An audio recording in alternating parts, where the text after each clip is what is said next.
What is up, everybody? We welcome you to episode 50 of SportsShack. Let's clap it up for that. The Hawaii 5-0 episode, Brandon. The Hawaii 5-0. That's right. Drum roll intensifies. Obviously, I'm Brandon Talley, along with Denis Suey. We're here to we serve you up the best sports takes in the world that are currently going on in the sports world. And, there's been a lot going on. Obviously, the NFL draft passed a couple weeks ago. Now it's the NBA playoffs are the center of attention. So is the NHL playoffs, and of course the MLB's taking center reins now. Obviously with a lot going on. Yankees are having a good start. They're the Mets, but they finally started winning games. They broke that streak, and they have been hitting, but of course the pitching could be at fault sometimes. But sometimes, and then same thing with the hitting. So it's really up in the air with the Mets. But yeah, there's a lot going on. But I know we're talking about our fantasy baseball teams. So I want to say, my free agent pickups, I feel like so far have been pretty good, or else I don't know where I'd be. I remember talking about it with Dennis before. Last year, my team was horrific. I did not have any good teams. I did not have a good team. I had a bad losing streak as much as the Mets did. It was bad, and I do have Shohei as my first pick, but even he's not much of an impact. I mean, he's always going to be as much of an impact, especially with the pitching. But he's slumped a bit, and luckily other players have picked up. Liam Hicks was a good ad for me, Dennis. He's really good catcher. It's amazing that he's the second ranked too. He's hitting .319. The other night he gave me 10 points. Didn't I tell you to take him on here? I told you to take somebody from the Marlins. Was it him or somebody else? Maybe it was him. I thought I picked him up on my own. I saw him on here. Maybe. Oh, okay. Because I think who am I thinking of? I think I picked. Because I think you're right. I'm debating. There's someone else I want to pick up. I'm not going to say it on here. You know what? Yeah, I'm going to do it. I kind of have to just live with my team because I feel like all these guys are going to turn it around at some point. It's right there in front of us, Brandon. Now I'm actually picking up. Who? Come on. Xander Bogaerts. Oh, Bogarts. All right. Because, I love Gunnar Henderson, but 201, he's turned out to be a big disappointment so far for me. This time he's been good, but I'm not liking it. So I need to have some versatility. I need to have I need something there right now. You got to be a team player. Right now, Gunnar Henderson is not that. 201, I don't know what's going on. I feel like a lot of the Orioles have been slumping. I know Alonso was slumping, but I know he's picking it back up. I don't know what's going on with them so far, Dennis. The Orioles? With Gunnar Henderson. I don't know. To be honest with you, I'm going to be a hater. I don't want to be a hater. If I knew we were going to start off with the Orioles, I would have worn my Cal Ripken Junior jersey. But anyway, Gunnar Henderson, that year he had like an insane year. He really only had like an insane half in 24. That first half of the year, he was dominant. The second half of the year, he was not as good. Okay. And I'm not trying to be a hater or anything like that. But, it is what it is. The fact that he accumulated 8.8 WAR in, 4/5 of a really good season, that says something, that there's real potential there. And last year, he wasn't so bad either. But he's another one of those guys that, he's 25. The league's starting to figure him out a little bit. And it's going to take time to kind of readjust. I don't think it's the end of the world. But if the Orioles are going to have the championship hopes, like I think they have, or at least the hopes to get into the playoffs and make a little run, they're going to need him to really step up and give, Alonso some more support and whatnot. Although you said Alonso's getting better, has been playing better recently. He hasn't exactly been great this year. But their whole team, there aren't too many guys that are really lighting the world on fire. Taylor Ward has looked good. He's always a really hot starter. Leota Tavares has been good for them. Adley Rutschman, he's back to a pretty good year. He missed some time. last year and the year before. So I'm glad to see him hitting above 300. And yeah, Alonso's been he's been getting a little more run lately. Yeah, yeah. Ooh, I feel like my voice just cracked a bit. We'll dive into Lonzo a bit. So no, he did take a shit. Some more came out about from his departure from the Mets, with John Heyman reported something before. We're gonna break into that later. But not Gunnar Henderson. I picked up Jeremiah Jackson. I know he was off to like a 6 star. I like his versatility because I can put him at third, I can put him at second, I can put him in the outfield. He can. That's what I love. Mm-hmm. Oop, I just got to you remember about that painting I told you about? Mm-hmm. I finally got confirmation. Nice. Yes, I said it works perfectly. I'll see you then.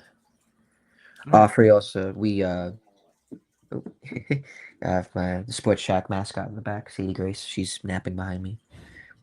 For obviously Mother's Day is coming up.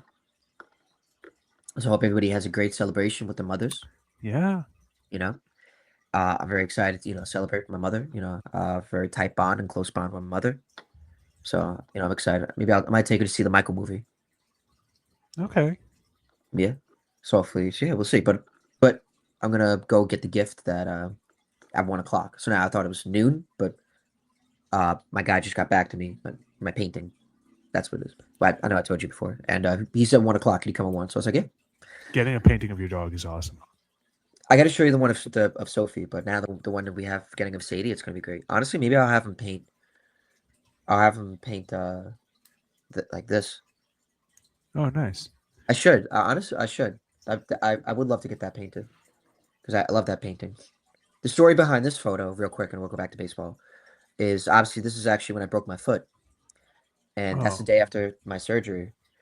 So after that, like, she was giving me comfort. The dog, like, she knew I was hurt. She knew I was hurt. So like, she kept coming to the couch like 3 times. She wanted to wanted to lay with me, and she laid like in a position like right by my leg. Because like she knew it's like she sensed I was hurt. She was trying to heal me, like Mhm. and, like so I love that, and that's why I forever love my Sadie Grace dog. Now back to baseball. Thank you for that, Dennis. I No appreciate you problem. listening. But no, I just but Gunnar Henderson, I picked him over Lindor. Now Lindor's hurt. He wasn't having a good start either. Yeah, I picked him over Lindor. I almost went with the Met instinct. Someone said to me, like, I'm surprised he didn't do it. I'm surprised too.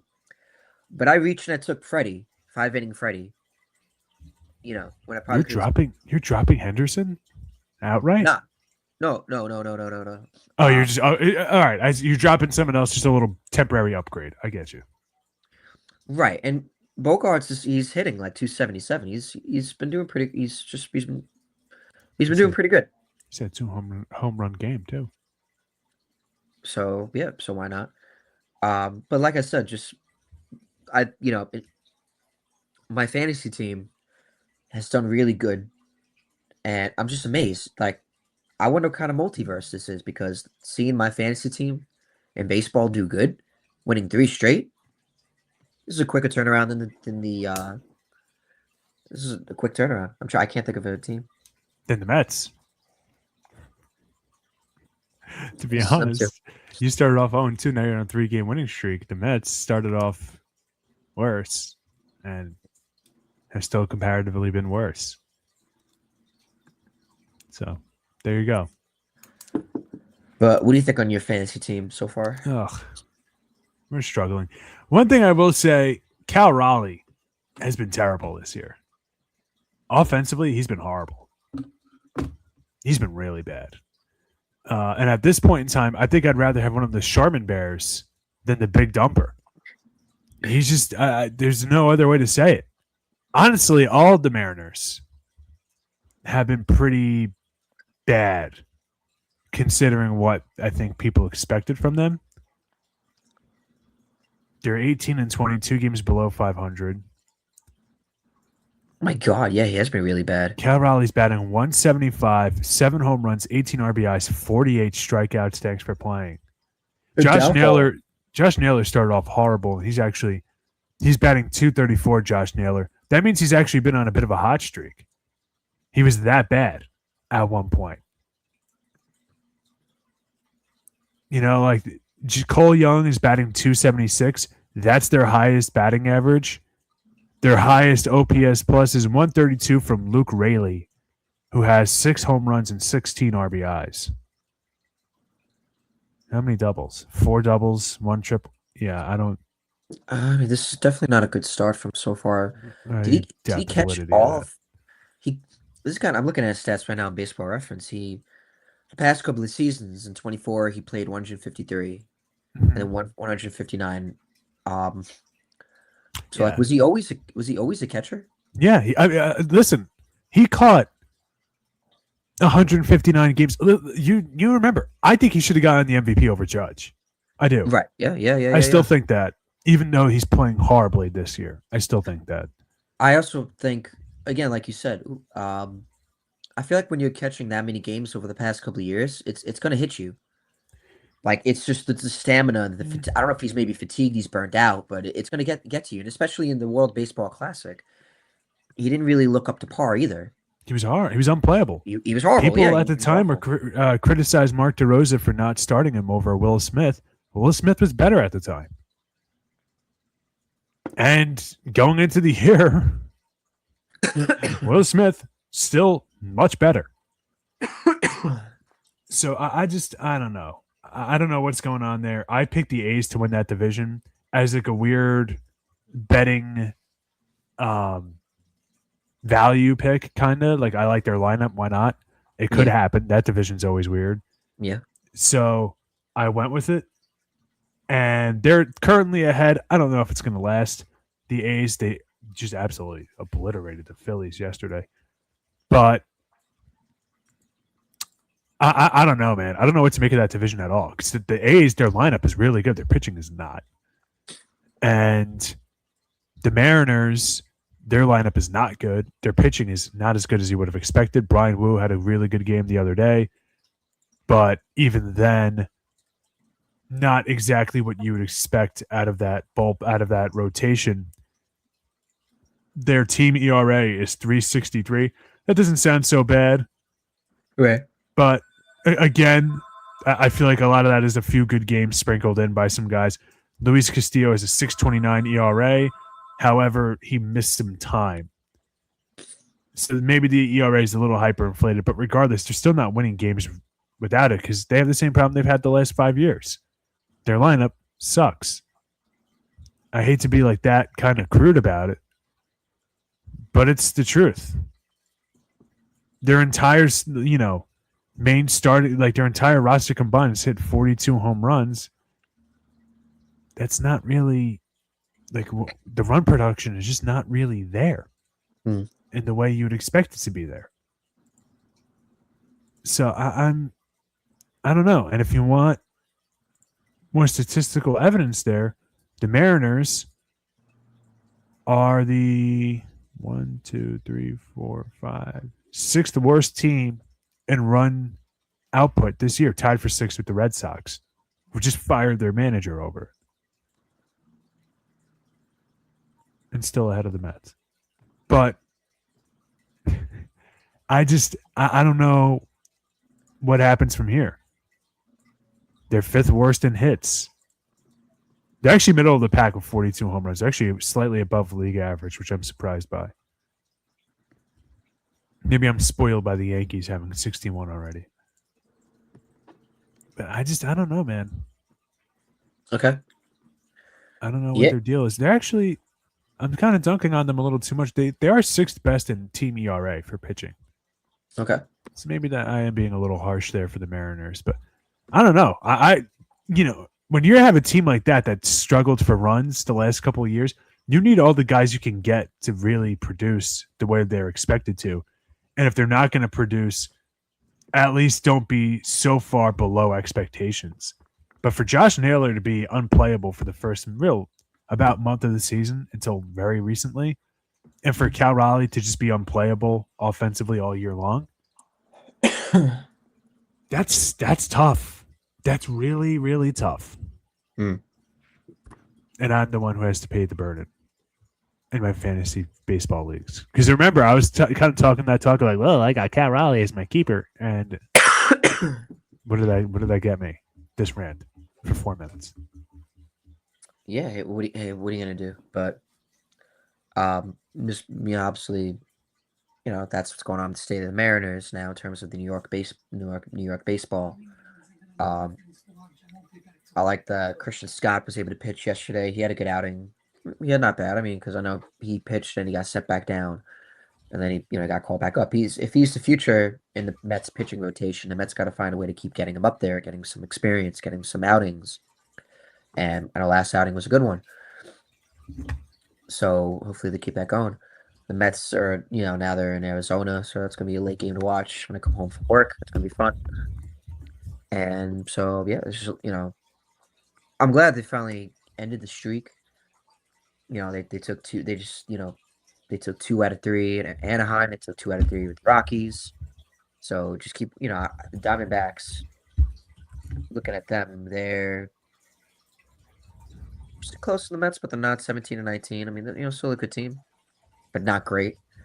There's one guy in the gym. He's a great guy. His name is Jimmy. He keeps telling me the Mets are going to go on this run. They're going to keep beating up on on bad teams, and they're going to go on a run. I'm like, I'm like, Jim. They are the bad team. They're part of the bad teams. They are, but again, just make it watchable. Just make it fun. Like the other night against the Rockies when they won 10-4. It was fun. They were hitting. The pitching was scaring me a bit. Again, 5-inning Freddie. It's annoying. I can't believe the Mets traded for a guy that's only going 5 innings. That's not what you need. Especially for this team, you need to at least go 6 innings. If you can go 7, It's the exact reason why they failed last year. Remember what I said last year? I gave it a whole analysis halfway through the season that the Mets are going to fall apart, and what was the entire thing predicated on? pitching. Innings pitched. That was it. Don't have to talk about Soto can't live up to. No. Save that for other stations and shows. Innings pitched. If you have a shaky bullpen with Luke Weaver and Devin Williams who flip a coin and you're not going to know what you're going to get, that to the fact that you're relying on a 39-year-old Teoscar Brazoban. I didn't even know he was that old.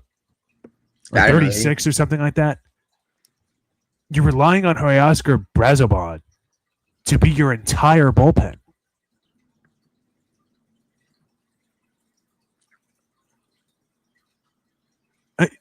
You got to get the innings somewhere, man.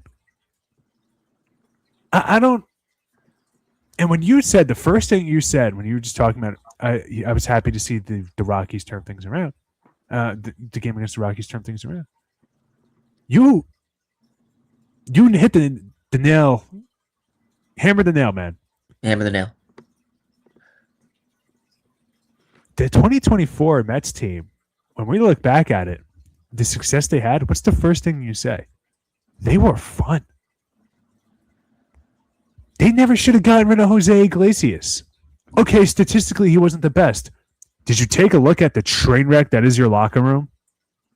When's the positive story about that coming out? Oh, there hasn't been one.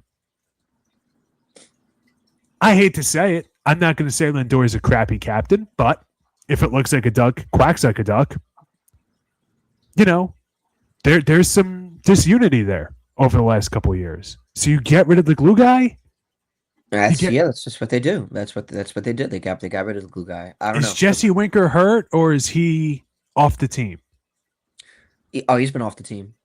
Like he's been hurt and then off. I haven't heard from Jesse. Another guy who was not a great player, but good for what you needed.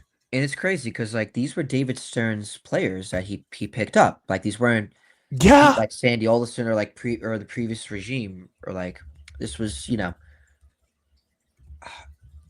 it's crazy. Who was our previous? I'm not expecting them to be like to completely run it back and stuff like that. I understand the pitfalls of doing that, but when like it just means so much that you have guys in your on your locker room that are just good vibes, and this team never gave me that impression. All of last year, You have the looming Diaz-Alonso contract talks. And now this year, they look miserable. Miserable. Brandon, how many games played? They're not even at 50 yet.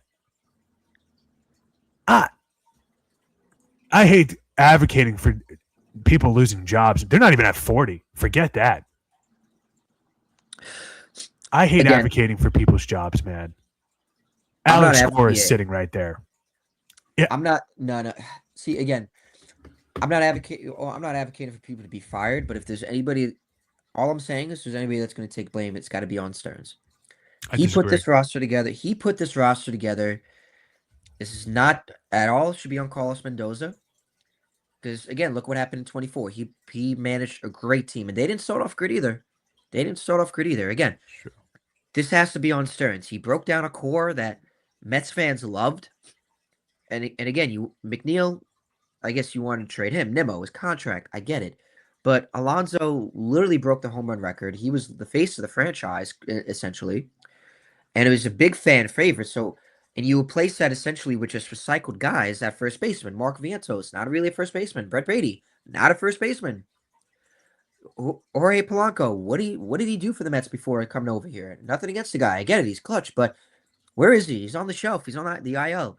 So, again, I think this is more on Stearns than Mendoza. And it's, of course, he's going to – I get it. You got Alex Cora who's there sitting there. But, again, I don't think changing the manager spot, I don't think that's going to change anything. Because, again, look at the players he's working with, So, again, this is more on Stearns, again, than I think it's on Mendoza. And, again, I'm not advocating for him to get fired. All I'm saying is he needs to do better because, like, the players he's replacing these guys with, they're not good. And again, like I said, dating back to Jose Iglesias and Jesse Winker, these were Stearns guys, not Billy Epler. That was the GM I was thinking of.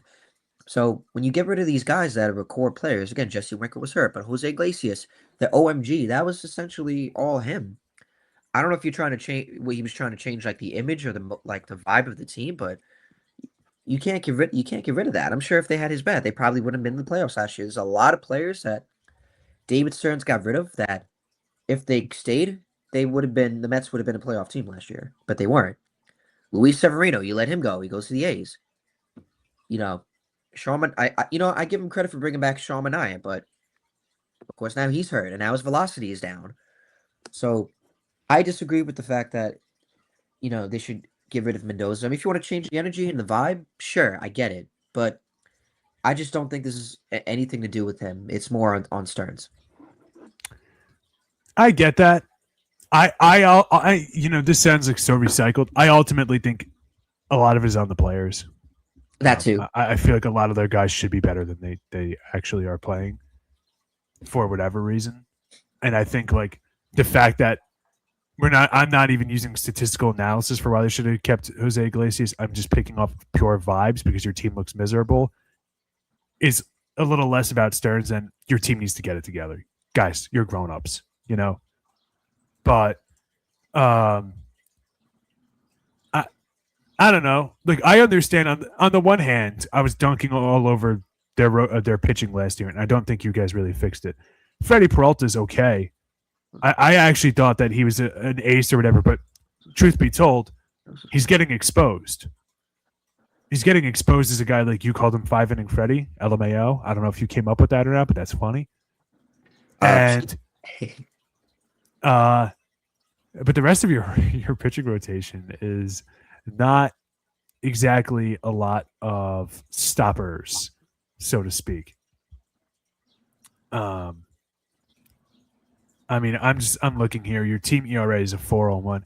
Clay Holmes has been your best pitcher again. 8 innings, 8 games started for Freddie Peralta. 43 innings pitched. Come on, man. Did he leave early for an injury once?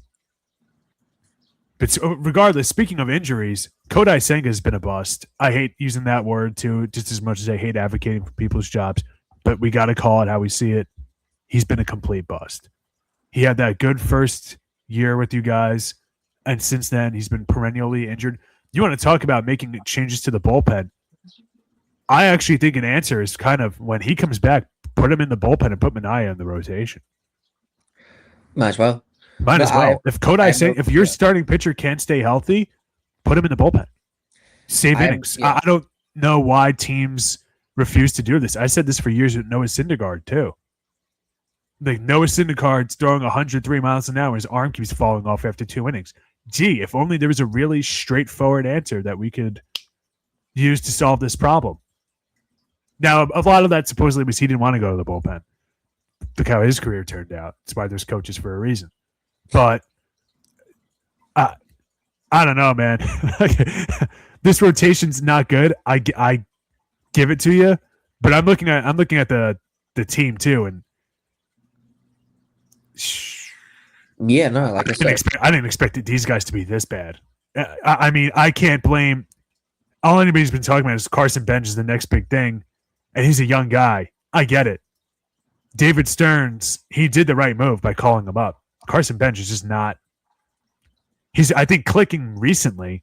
He's been clicking recently. He's been clicking, and I'm writing an article about it actually for Blitz Sports Media, which I will send it to you when I get done writing it. We awesome. continue. I want you to continue. Sorry. No, you're good. He's getting hot now, as you just said. You're writing the article about. His getting hot now is a 208 batting average. Okay, young guy. Jorge Polanco, again at the time, actually made sense to be a pretty good signing. Batting 179. Tyrone Taylor. Achilles tendonitis. We talk about that 2024 team. People forget who one of their most clutch hitters was. Tyrone Taylor. All those big innings, he started it. He got on base. And in defense of David Stearns here, MJ Melendez sucked over the last couple of years for the Royals. He was unplayable. Last year, a 100 OPS plus is average. He was a negative 10. The year before that, 89. The year before that, 94. The year before that, 99. His batting averages. The year he had a 99 OPS plus, 217. Then 235. Then .206. Last year, a whopping .083. This guy took a chance on him, and he's batting 325. All right, he's not a power hitter, never was. But the fact that you're relying on MJ Melendez to be one of your best players when he was a throw-in guy to start the year off, maybe we'll see what we got in him. They use Austin Slater every other day, depending on pitching matchups. Just start the guy every day. I mean, honestly, at this point, it can't be worse. Luis Robert Jr. is on the IL. Luis Robert Jr. with an injury, season with an injury is a free space in bingo at this point. Same thing with Kodai Senga. I'm not surprised. I hated that when you guys first got him, but at one point he was the best player on your roster, so I can't say anything. Yeah, but the rest of the team, man, everyone's hurt. It's just not. It's again, and not. I will quickly say there's a lot of game left. Because there are some guys on this roster that could do. I mean, we're talking Juan Soto and Lindor. How many games did they play together? Hardly any. Not a lot. Not a lot, if any. Maybe like 3. I'm just shooting from the hip on that. I do agree, and I want to move on quick to the Yankees. Of course, there is a lot of good. There's still again the games they have look good. Like they look like a competitive team when they put it together and you have some confidence. I think the sky's the limit for the Mets. So just get everybody back from the injured list. I don't know when. I mean, but the players you have now, just keep continuing with what you have. Kodai Senga should be in the bullpen or off the roster. Get him off the team. He's just not been the same since the injury. I mean, he's been injured for the past 2 years. Like it's sad. I think his time with the Mets should be done. Like he should go to another team. But again, it's just not it's just not the same with him anymore. I'm sorry. I think he needs to go back to the bullpen, and we'll go from there. But again, it's not been easy. But like I said, there's still a lot of game left. They're not that far away. The rest of the league, they're not that far away from the rest of the teams in the league. So there's still a lot of game left. But again, just make it watchable and just play good and just hit. It's simple. One quick thing before we move on to other teams in sports. I also think that they're really behind the Braves. I saw the Phillies torpedoing this year. I did see that coming. I think we spoke about it, or at least I spoke about it on OWWR with Josh. I saw that coming. Nationals have been 2 games below 500. They've been okay. The Marlins, they're always a scrappy team. The Braves, 26-12. I do not think they're keeping that pace up. You look at that roster. There's a lot of injury-prone guys on there. Chris Sale's like, 38 now? I don't like wishing injuries on anybody or anything like that. But if you're being realistic, there is a lot of game left in a division that's had some insane comebacks over the last 10 years. The 19 Nationals, the 24 Mets, and a lot in between. If they hover around and just kind of keep pace, some of these teams could bottom out, and Lindor and Soto, the 2 best players in that division, could carry you over. Matt Olson's playing like Lou Gehrig right now. Nothing against Matt Olson. He's a bucket. He's going to get Hall of Fame votes. I'm not trying to hate on him. But he's batting a 190. Earlier, I said 100 is the OPS plus average always. 194. Batting 301 with 13 homers and 33 RBIs so far. 38 games played. He finished with 29 homers last year in 162 games played and 95 RBIs in 162 games played. 38 games in, he's already having the 3rd best season of it than last year at his age. I don't think that's sustainable. I think if you guys hover around, you can make something done. But you guys gotta figure out the pitching. I don't know what's going on there. But aside from that, maybe get another bat or 2. I know that's easier said than done. But I mean, who knows? There might be somebody in LA who is frustrated at losing for their entire career and might want to be traded. Trout? I know he's coming of age, but he's having the best season he's had in years. That would be fun having that outfield with Soto, Trout, and then Benj. That'd be pretty cool. And Luis Robert maybe on the bench, maybe as DH because he's injury prone. Huh? It's not bad. You actually just explained why it wouldn't work. Because Trout, you can't field Trout anymore. You want to talk about injury prone? Yeah. So, but anyways, with the Yankees, I know Jason Dominguez. He hit the wall pretty hard. That definitely is bad. I saw the video of it. They look like it hurt. Of course, like I'm not trying to be Captain Obvious, but I'm saying it did not look good. And obviously, you're just saying that for people that so they don't have to look it up because the way he banged into the fence. Yeah, I don't know what it was. I don't know if it was his leg, or if he just, or maybe he hit his head or hit his shoulder. It was so much a ligament in his arm. Okay. He had hit the which was strange because he doesn't have a concussion or anything like that. And they were saying on MLB Network and on the Yankees game, they were like, really? That's it? It's kind of weirdly, in a strange way, kind of like maybe the best injury he could have gotten. Because it was a hard hit. I mean, he ran full speed right into the wall. Yeah. Tough. That's the kind of thing that's ended careers. I'm not trying to make light of it. I'm just saying that it is. It's because the injury history he's had good. over the past couple of years, especially a couple of years ago, right? Like in 24, didn't he had to get UCL started. Yep. He tore something, right? And he's just had a big injury. Yeah, he's just had a big injury history. So yeah, crazy UCL. He's had a big injury history. So this is definitely what. I went to go back to baseball ref. You guys don't have Starlin Marte on your team anymore? No, he's on the Royals. Huh. Probably could have used him for sure. I have no problem. You don't want to see the season. You don't want to see the season he's having. We can move off the Mets. Yeah, let's move off the Mets. We're talking Yankees now. Yankees. But no, good thing for the Martian. Good thing for the Martian that he's good though. Finally, Spencer Jones is getting called up. What was the holdup? Not enough spots. Not enough spots. You guys are gonna Listen, keep these players rotting away in the farm system? Come on, come on. I have criticized for a long time the way the Yankees, handle their prospects. I have. In a case like this, not enough spots. He's a young guy. You're looking at him to be the face of your future. Do you really want him to be batting like once a week? You want to see what you have in him?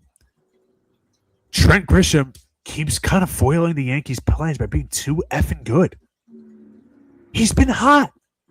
I can't bench Trent Grisham when our team is winning and Trent Grisham had a 3 RBI double last night or yesterday afternoon to break the game open and win us the game.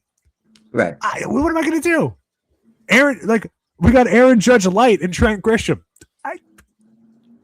I mean, if you're the Yankees front office, you're like, I cannot believe he's doing this 2 years in a row. I can't believe he's doing it 3 years in a row. That this guy is a cat.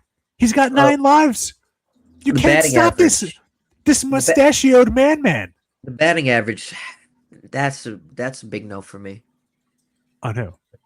On Grissom, he's batting like 182.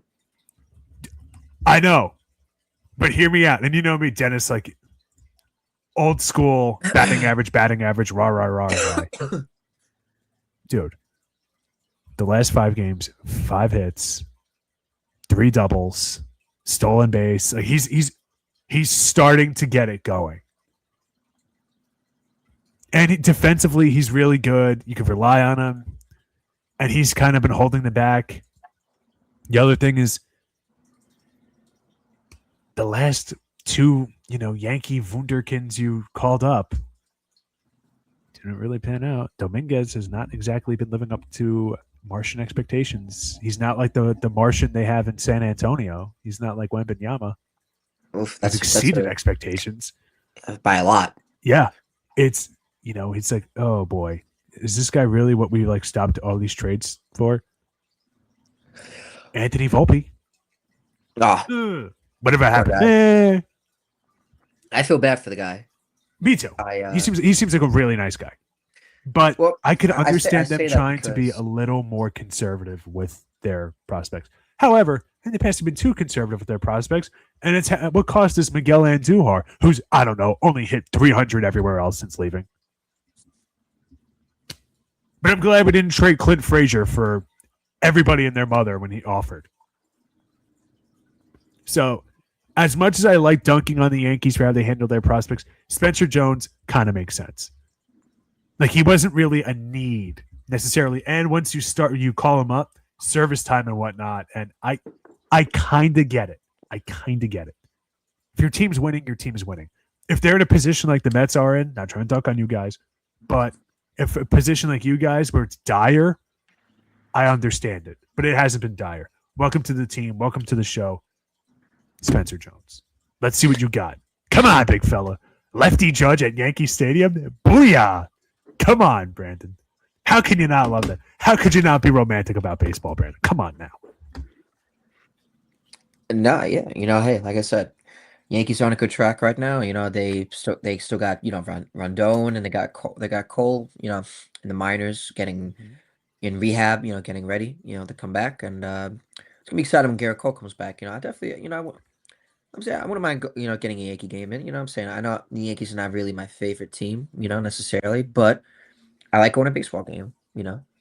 So I'm saying I like going to, I'm saying I like going to baseball games. So I'm saying I wouldn't mind taking a trip to the Bronx. Getting the wings. I'm not going to be obviously chanting, the stupid chants they have in the bleacher section if we sit there, but I'm saying the Yankees got, they got a good thing going on. I gotta give the credit where the credit's due. You can't be too biased against one team. The Yankees look good. I might go to the Subway Series, but I don't know if I want to put myself through that. It's too expensive. It's like playing. I'm trying to think. What's a bad song that I don't like? It's like playing that song. You didn't have to cut. Someone that I used to know. You don't like that song? Overplayed. I hear you. It's overplayed. When I was a kid, I hated it, but I think now, I guess I was actually saying to myself last night. I think as a kid, I didn't like it, but I think now it's kind of like as a kid, I hated it, but now I'm like, yeah, it's a good song. I don't know. When I was a kid, I hated it, But now I mean, I guess I kind of like it. Now as I get older, it's smooth, you know. It's not the first song I'm gonna play, Yeah, I'm like that with you Teenage know. Dream by Katy Perry. Well, who said that? Come on. That's a good song. When I was a kid, I I mean, hated on it. mm, As I've gotten older, I appreciate the musicianship. It's catchy. it is catchy. But anyways, I feel like we should dive into the we no, we're not should. We are gonna dive into the NBA playoffs. Um, it's been great. It has been watchable. It has been watchable. It's been uh it's been amazing. You know, I'm very happy for my New York Knicks. You know, shout out to them. They start off on a 2-0 run. They just look dominant in these past couple of games. They defeated the Hawks by at one point in the second quarter by like 60. I was like I was watching the game at the beginning, so I was like, oh, that's close, and I was working, so like I was back and forth, you know, like before I was finishing in my area, and then I was fully watching the game, like when I had the opportunity. But like at one point, I turned back in the game, and I saw it was like 70 to like 20 or something like that in the second quarter. I'm like, what is this? This is insane. And then obviously they went a dominant stretch. I thought that was going to be a closer game, but the Knicks said otherwise. Um, and then obviously they had a good game one. Game two was a little bit more scary, but obviously, they were clutching, they were hitting their shots. Of course, Jalen Brunson was there when they needed him. And then obviously they're just playing good defense. And the one thing that's scary that everybody was holding their breath, especially people saying now New York sports are cursed. What's going on? The New York sports can't have nice things. Because obviously what's going on with OG. Luckily, he just has he's day to day with his hamstring strain. Is it bad? Yes. But at least it's day to day. It's not worse. Hopefully it's not as worse as we think. But for now, they're saying he should be day to day. I was worried, but hopefully, what I would do from the Knicks, just sit him for tonight, and then maybe if you want to play him, keep him for Game 4. You know, I know they got Mitch coming back. Hopefully, Happy Friday, Sean Flanagan. Happy Um, Friday, Sean Flanagan. he's a big Yankee. He's a big Yankee bleacher creature. But obviously, I did give some praise. I did give some good praise to the Yankees. So yeah, remember that, Sean. And obviously, yeah, let's go Knicks. Sorry, I was trying to catch my breath. So, I know Mitch wasn't there on Game 2, so hopefully he's there for Game 3. Because then either way, you don't got OG, but you got but you have Mitch playing too. So that's just my thought process. So I would keep OG on the bench as much as they can just to get him rested as much because again a hamstring strain, that's not something you want to play with. So that's just what I would do from the Knicks. But I like that they got a 2-0 start. And someone told me that the 76ers they look better without Embiid. Because I guess I don't know, maybe they were playing more open and they weren't limited to just Embiid and what he was like just centering the ball around him. They were kind of more there was more ball control. Even Maxey wasn't even a factor. What do you think? I understand the argument that this person would be trying to make. I don't know if I know them or not, but I disagree. I disagree with them because Embiid struggled a lot when he came back in the last series against Boston because of that reason that they're forcing him the ball too much. But it was also kind of easy to be taken back from your first time playing. You miss some time. You're in the playoffs, and a bit of an overcorrection. I mean, you have a center on your team who could shoot like a guard. Your team's worse. Like I don't see that at all. Well, Now I think it's just I will I say think the it's issue with him, yeah. a lot of dumb fouls. I could understand that piece of it, but to say they look better and whatnot without Embiid, I don't know about that. Listen, if Knicks fans thought that Game 1 was going to be the series, you're idiots. I don't know what to tell you. Sean Flanagan Going just into said this, that they were clearly fatigued in Game 1. I don't know if he's referencing about the yup, 76ers.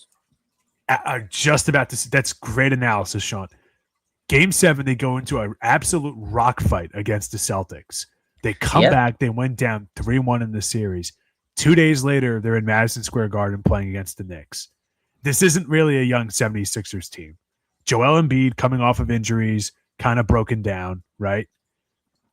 Paul George, not exactly a spring chicken. But he's Paul George. He's still, Still he's been Paul around. George. Still Paul George. He's been around. Right? Still Paul George, but not PG-13 from the Pacers, right? This is an older 35, 36-year-old Paul George. Okay, you know what I mean? Game 1, I expected a Knicks blowout. I did. Going into the series, I'm going to remind all of you Knicks fans, at work, I work with a bunch of Knicks fans. We talk basketball all the time. Every single Knicks fan I know, I spoke to like 30 Knicks fans. Every single one I know. And people that, some of them live and die by every game. Knicks fans. Not the kind of Knicks fans that are pretending to be Knicks fans now that own Kevin Durant Nets jerseys. Not those. Not front row. I don't have a KD. I don't have a KD Nets jersey. I'm not hating on you, Brandon. I'm just saying out into the ether. Yeah. Every single one of them said, I would rather face Boston because we match up better. Now, I thought that was insane, but I'm just reminding them that if you think that this was the road that many of them thought was harder, because Embiid has always played well against the Knicks. Yeah, he's easy to kind of goad the way Mitchell Robinson can kind of goad him, and get under his skin. But now you also got to go. Like, he's missing time. Andre Drummond's been shooting the lights out from 3.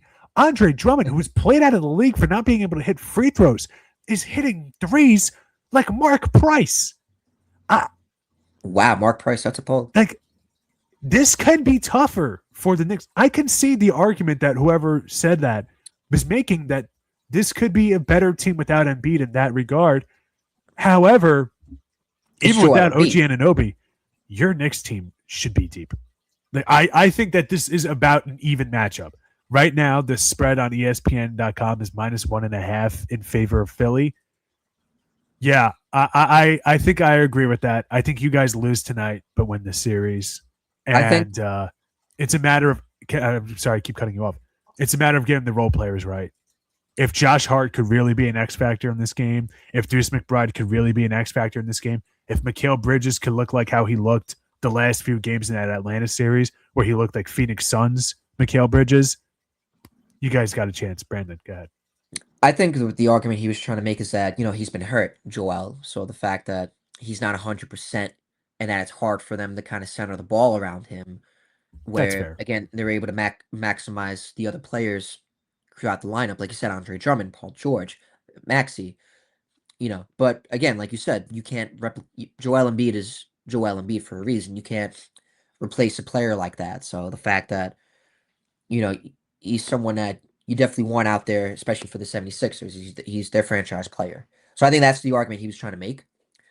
And again, like you said, the 76ers, they had a pretty, I feel like people kind of forgot a little bit. I mean, maybe it's just me.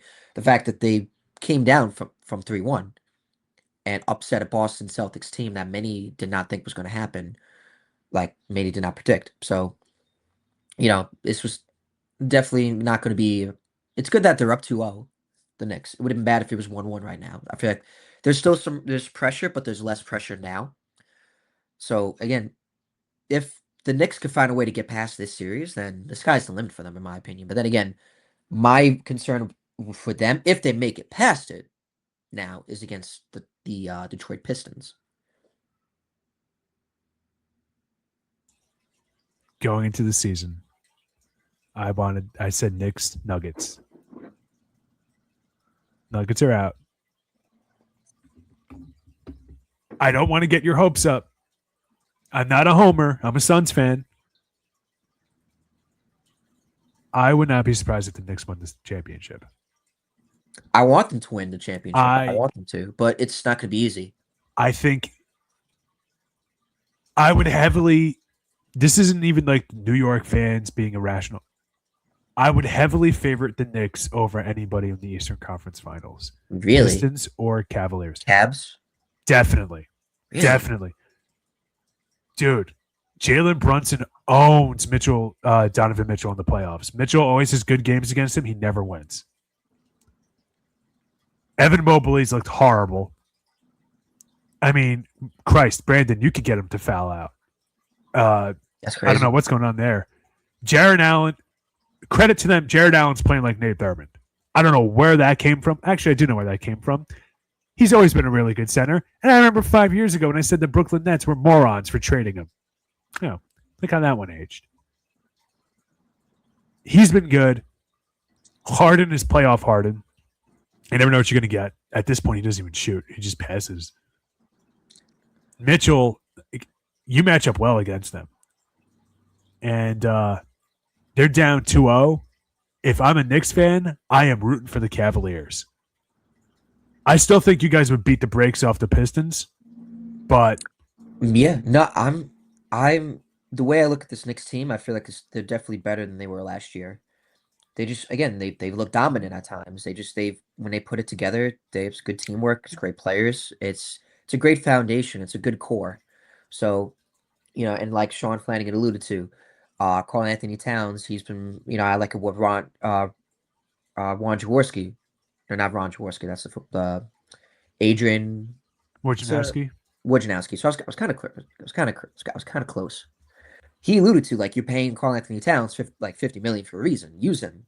So again, this is a good core. It's a good team. So if this team could find a way to go all the way, they're going to be remembered for years to come. I consider the Knicks one of my favorite teams. I say it. I'm a Jets, Mets, Islanders, Knicks fan. The Knicks would be there. They'd be the first of my team to win a championship. I want that to happen. I want to go to my first parade. I want it to happen. Like work, I'm calling out. That's an exception. I'm going to the city and I'm celebrating if it happens. I thought it was going to happen last year. He has been playing great defense. Do you agree on that, Denis? Carl Anthony Towns has been playing great defense.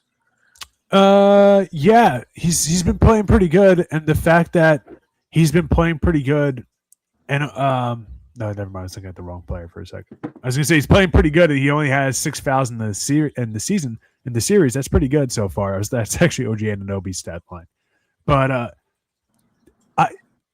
defensively, Carl Anthony Towns. I don't know how to break this to Knicks fans. Guys, he's not Patrick Ewing. It's not what you signed up for. The reason I have OG Anunoby and Mikal Bridges on your team is they're really good perimeter defenders that by the time they get to Carl Anthony Towns, it's just easier for him to defend. That's the thinking behind it. So right. You're not expecting him to be a defensive anchor. However, he has looked better. He looked very good in the last series. I don't really think that I'm expecting the Knicks to just keep blowing teams out like they did in Game 6 against the Hawks, the largest halftime deficit in the history of the NBA playoffs. I'm not expecting that.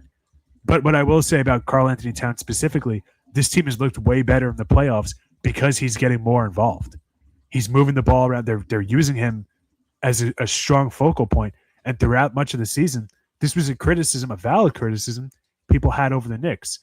Ball movement, too many possessions where it's just Brunson dribbling for 20, 21 seconds. When you can get your guys involved, that's special. Right. One little thing I will say about the Knicks here is just be a little careful about the 3-point shooting and this one, because some of the 3-point shooters, Paul George, we mentioned earlier, 47.4% from 3. Kelly Oubre Jr. shooting 50% from 3 on 8 attempts. That's not a small sample size. Paul George on 19 attempts. VJ Edgecombe shooting over 40% from 3, 12 attempts, 5 makes. So you're getting, like something to be mindful of. Andre Drummond, he only has 1 3 in the series so far, missed. But him shooting threes was a huge X factor, which really wound up being pivotal in that Celtics series because the Celtics did not see that coming. I didn't either, and nor did anybody watching the series see that one coming, that Andre Drummond's going to be shooting. But, that's something to just be a little mindful of, that if those guys, if they have in this league nowadays, if you shoot more threes than the other team, more often than not, you're going to win. And there are some sketchy shooters on the Knicks that we know of. Josh Hart looks really good some days, and some days he doesn't from 3. Carl Anthony Towns, kind of the same thing. Brunson, even the same thing. Brunson's not as dominant a 3-point shooting guard as people I think would expect him to play. He's more of like a classic get to the rim kind of a guy, a really good below the rim player and mid-range player. But from 3, not crazy. Yeah, no, but again, I think it's been a great playoffs. I'm excited for tonight to watch the game tonight. I'm gonna make sure that after I'm done with all my stuff at work, I'm making sure that I'm watching the game. Um, I feel like the only if the Knicks were to make it, real quick, because I do want to wrap up the show, uh, is against the Spurs. Wemby just scares me. So what? I mean, but I feel like the Knicks could find a way to beat the Spurs either way. My thinking with that is all right. So Wemby can do whatever he wants. The rest of your team is better. Beat him as a team. Can't be everywhere all at once, and it'll be fun. It'll be a rematch of '99. 99 to 2000. Yeah. Mm-hmm. Well, '98 to '99. Oh, that's when that was? Okay. Yeah. That's weird. I thought that was from It was the 2000. '99 NBA champ finals, but not the Right. '99 season. It's weird because they switch years in the middle. Wow. Okay, I think the last time they were at the conference finals, the Knicks was in 2000. Yes. That's right. Yep. Yes. They lost to the Pacers. They lost to the Lakers. They did lose to the Lakers, right? The Pacers. Mm-hmm. So Reggie Miller did 6 go to games. our NBA. He did go to our NBA finals. Yep.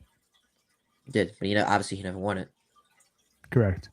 Yeah, that's crazy. He definitely was deserving of a ring. Yeah. I don't want to go off too much there, but the Malice at the Palace in 06 kind of Oh derailed that. 04, was it 05, 05 04? or 06. I think it One of the other. might have been the 05 06 season or 04 05. But okay, yeah. If the Knicks find a way to obviously go as far as they're gonna go, then I guess the Mike Brown hiring was definitely proved to have been the right decision after all. People criticized that they let go of Tom Tibbs, brought them kind of was essentially the factor of the Knicks getting in the way. I mean, you could tell me otherwise if not, but kind of essentially helped the Knicks on the come up. And then to get them to the conference finals for the first time since 2000, that people were shocked at that, but having Mike Brown, um, they scouted through coaches, and then they finally were able to get Mike Brown, who was still a great coach. So far it's looking like a good decision. Do I want to? Yes. Oh, okay.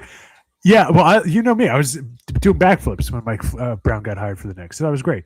Tibbs, I think there's been a slight revisionist history with the Knicks fans with Tibbs. You guys all wanted him fired. Like, I don't understand. You guys wanted him fired 900 different times, and then it happens. Like, oh, come on, we just made the conference finals. But throughout his entire career as a head coach, this has kind of been the story. Establish a good culture. Did so with the Bulls. More mixed results with the Timberwolves, but he was completely all in on the Jimmy Butler practice that everybody talks about when he's ripping Cat and all those guys. That he was like apparently like sitting there giddy like a child, just excited because he's just the same kind of a type A personality as Jimmy Butler and just loved it. But Right. Really good defensive coach. Arguably, people talk about Doc Rivers winning a ring. Honestly, when you talk about that 08 Celtics team, everybody talks about the defense. Tibbs was literally a defensive coordinator. When the Celtics were beyond the defensive side of the ball, Doc Rivers would actually step back and Tibbs would step in the coaching box. So that's not metaphorical. So I Yeah. I understand the value he gave you guys, but as an actual in-game offensive X's and O's coach, I think he was just too loyal to his players. Didn't use the bench enough. Mike Brown, his last kind of career highlight, the Kings, where they could go 10 guys deep. And while there weren't a lot of 95 overalls on the team, they had a lot of 80 overalls on the team. And he was able to find that balance of when to use the guys right. So I actually think Mike Brown is better. I'd almost say bring Tibbs back as an assistant coach the way he was for Doc Rivers in 08. But that's besides the point. I think that creates another power struggle you just don't want, and I understand. So Okay. I love the Mike Brown hiring. I know a lot of people didn't like it too much, but I think a lot of the regular season Knicks struggles was I think their guys just wanted to get to the playoffs already. It happens. Yeah, no, they're ready to go. Yeah. But I guess that kind of wraps up the show. Go Sabres. Yeah. Oh my God, the Sabres have been going. Honestly, no. We gotta talk about that real quick. The Go Sabres. Sabres. I Can't actually, wait. funny enough, actually, yeah. It's a good thing you brought that up because we'll mix. I know Sean will love hearing this too.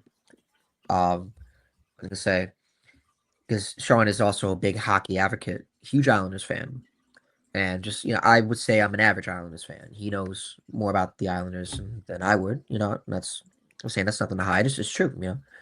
The Sabres. What a series. Funny enough, I actually someone at my job. I don't know if you've seen her. She's one of the music teachers. Really? Or we'll dive into that. Um, Let's up there. but one of the music teachers in our building, she's from Buffalo, and sometimes I joke with her about the Bills. Because obviously I'm a diehard Jets fan. And she sometimes we joke about the Bills. But recently she told me she's more of a Sabres fan than the Bills. So when they ended their drought, she was obviously, of course, ecstatic. But and she told me like she actually has a son that goes to Buffalo, and he was in the crowd of like the Buffalo Sabres fans, like the watch party, where they broke down the barricade and they actually brought it back up, like which is I thought was pretty funny. Like I said, I'm like people are usually crazy in those type of crowds, but like the fact that Buffalo fans actually brought it back up the barricade, like it was funny. I don't know if it's like a Canada thing or Yeah. I don't. I just thought it was cool. Like they brought it back up. They were helping security like bring it back up. It was cool. Like if more crowds were like that, where they're helping each other out instead of stampeding each other and like causing a Yeah. ruckus, then Yeah. JR's best. society would be a better place. Especially what happened with J.L. Smith. Oh my God, what happened outside I still MSG? don't get J.L. that. Smith was like, yeah, that stampede of Knicks crowds. That's insane to me. Like and that's scary. Like and Knicks again, fans and anybody has to come together and be like, all right, this is a little bit too much. Like it's crazy. And you look at what happened. And we should have to use a celebrity like J.L. Smith for that to like set the tone for that. That's crazy. Like it should be well known. Again, I'm not discrediting J.L. Smith. I'm just saying like we should like with average people, this should have been more like more a concern and more awareness and attention before we had to look at J.L. Smith and like seeing he was like kind of suffocated in a way. yeah, especially because most of those fans own Nets jerseys 5 years ago. All right, all right, all right. Is my last one. Yeah, but Sabres, dude, I'm rooting for the Sabres. My buddy George from work told me I think I think the Sabres could come out of the East. Put a little cheese down on there. And their defense, bro. What? Smothering defense. Come on, Buffalo. I think Buffalo. Imagine the city of Buffalo getting a championship. They would go nuts. I don't know what they would do. They would. I would hope they wouldn't go nuts. I'm Dude. just saying they would. It'd be a I big thing in Buffalo. Hopefully they don't go nuts. I would go there just as like almost like a war correspondent. Do you think it'd be free wings? Oh my God. Little press armband helmet. It's funny. Oh my They're God. gonna go nuts if that happens. That's Dude, right. there's plenty of games left, and they're against the Montreal Canadiens. You want to talk about crazy sports fans? Whoa! And as someone Some who's been to Bills Montreal, fans. crazy There's a lot hot, of the ladies. there's a But lot of Bills fans. There's a lot of Bills fans in like New York and especially Long Island. Like obviously, yes, the Bills are Buffalo, New York. Yes, what I mean by that is that there's a lot of Bills fans like local, like Long Island, yeah, and then of I course don't like care. like when I got into the Bills, like Jets Bills, there's more Bills than there's Jets. A little bit. Most of the time, it's kind of mixed. It's more mixed. It depends where the season is. Like obviously 3 years ago when Aaron Rodgers debuted, there was of course more Jets fans, of course. But I'm saying the Bills, they got a loyal fan base and they're actually fun. I don't mind the Bills fan base. Sometimes they piss me off. Like there was a time when I went to that Monday night game and the Bills clinched that fourth down play. And I'm not trying to be mean, but like I was waving a towel and like the Bills fan was like heckling me as he is. I waved that towel. I'm like, I kept my mouth shut. It's a stranger. Like, I'm not going to cause a ruckus and I'm trying to leave. And that's not even me. But he's like, yeah, wave that towel. I look at the guy. I'm like, yo, who's this guy? Like, I don't know you. There's some things I wanted to say, but I kept my mouth shut. Let's put it that way. But the Sabres, supposedly, Sean says that he's got Carolina winning it all. The former uh, Hartford Whalers team. He's got them winning it all. But I don't know. I like Buffalo's momentum. I like it too, dude. Come on, come on, Stampede. What are we talking about? Why not? Although, dude, the goalie for the I'm forgetting his name off the top of my head. Oh my god, how could I be such a novice? The goalie for the Hurricanes has been on an absolute heater. He has he allowed one goal yesterday, Brandon, that actually increased his save percentage on the playoffs so far. As Frederick Anderson has just been absolutely lights out every single game. And then a lot of it's because he's not seeing a lot of shots. Yesterday, the Flyers, they were in an all-out press throughout that third period. Still only 19 shots seen by the Hurricanes goaltender Anderson. So I get it. I'm not counting my chickens. And again, like Montreal, no slouches either with Nick Suzuki and the boys. But I just want to be a fan. I just want to see a real New York team win. You know, I don't know. It's like, aren't you a Devils fan? Let me have my moment, okay? I don't know any Sabres fans that have annoyed me as much as Islander and Ranger fans have. All right, but I guess that wraps up because I gotta get going. We gotta wrap it up. Sean says you want to talk about suffocating defense. Watch Carolina, okay? Dude, they're no joke. They're no joke, Sean. I was watching that. I watched that whole Flyers game yesterday. Flyers kind of came in as being one of the weaker playoff teams, but they made this in the second round for a reason, and that reason did not show up. All right. But I guess we're gonna end right here. Thank you to everybody that joined. I know a loyal fan of us wasn't around, but because he's in Fort Lauderdale right now. But so I will blast him for not listening. But as always, Sean Patrick Flanagan, a good buddy of ours, a dear best friend of ours, was able to tune in. So I appreciate that of Sean. Thank you, Sean. I appreciate you taking the time out of your day. To everybody else, thank you again for listening. This was a fun episode. I enjoyed it a lot. Yeah, I had a good time. I enjoyed it a lot. So thank you everybody for listening again. I'm Brandon Natali of SportsShack. Dennis, you want? I'm Denis Toohey of SportsShack. There you go. Hope everybody has a great weekend. Happy Mother's Day to all the mothers. Sean, please tell Christine I said Happy Mother's Day. Dennis, same with your mother. Of course. Likewise to you. And everybody have a great rest of your day. Thanks for watching. Don't forget to like, subscribe, and share.